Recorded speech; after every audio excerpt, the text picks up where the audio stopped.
Arinihidi mafi Jeriko taminizani noho nizanaki Israeli. Sini vuaka. Ari sini ditra.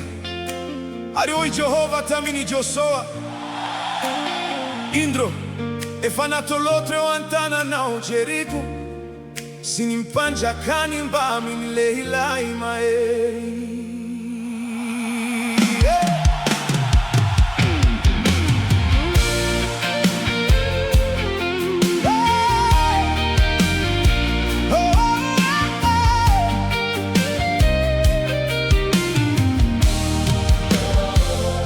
Nandalo ni Jordan e vawaka nandria manitra.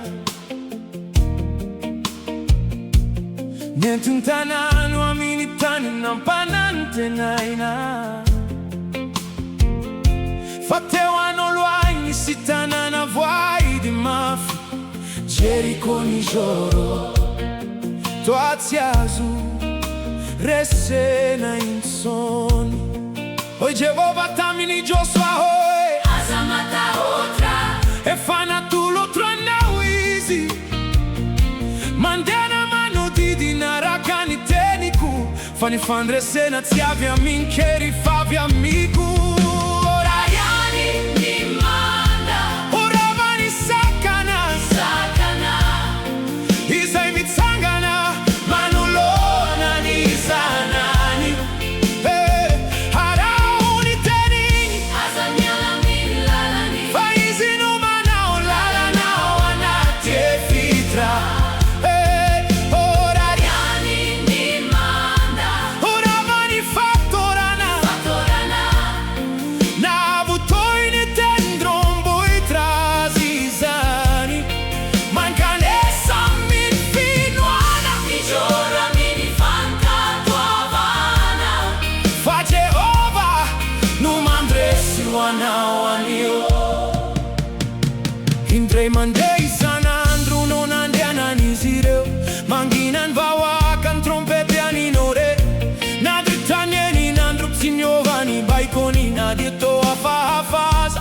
Nankatu atrani zireu zini taraina zini vadika lalana. Fani tuki taminteni nome nandria manitra.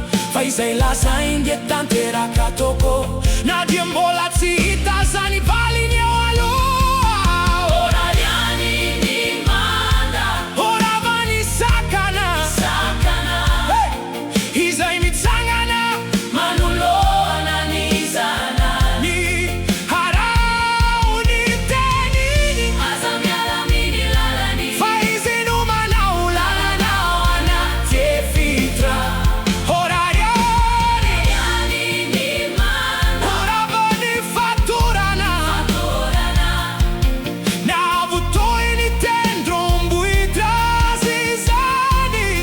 Mancanessa mini finoana Mijora mini fanta tua vana Fa Jehova non mandresi wana wanio. Tongi Leandro fa fitto va tendri. In pittu non hanno di dinani mandi zireu. Tieni zocca ma fin in pisoro una retra. Arinian tutamin kerin ni vawa kamanu toro. Hey, hey, ni rodana ni rindrina rabata pokate. Ni sokatrani lalana no Onieri nandria manitra.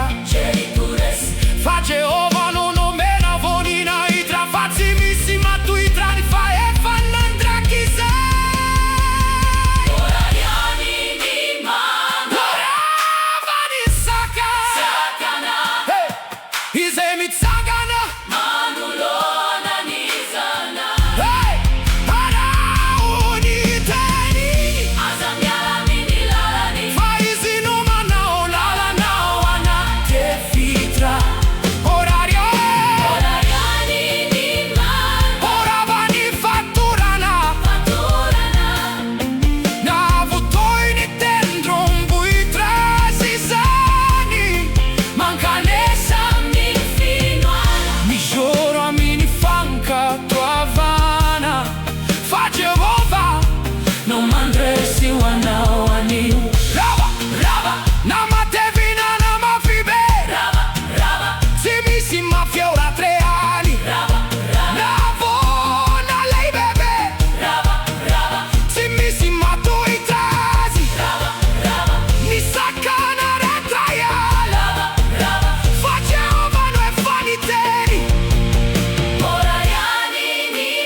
anio Angambe anawizao mishoro anolo Angerico nao Misirindrina toatsy Aziakara Misiolana toatsy mety voava Misy varavarana mihidy efela Fa tsarovy ilay tantara any Jeriko Jingerin'olombelona no nandravany manda Fa ny finoana sy ny fankatoavana ny tenin'Andriamanitra Rehefa mitoky aminy anao dia miasisi Wazakiri Aza mihemotra Toy izao ny diany, toy izao ny finoana Fizay nampandrava ny Jeriko fahiny Bola velona sy miasa mandaka ankehitriny Hagi rehefa tonga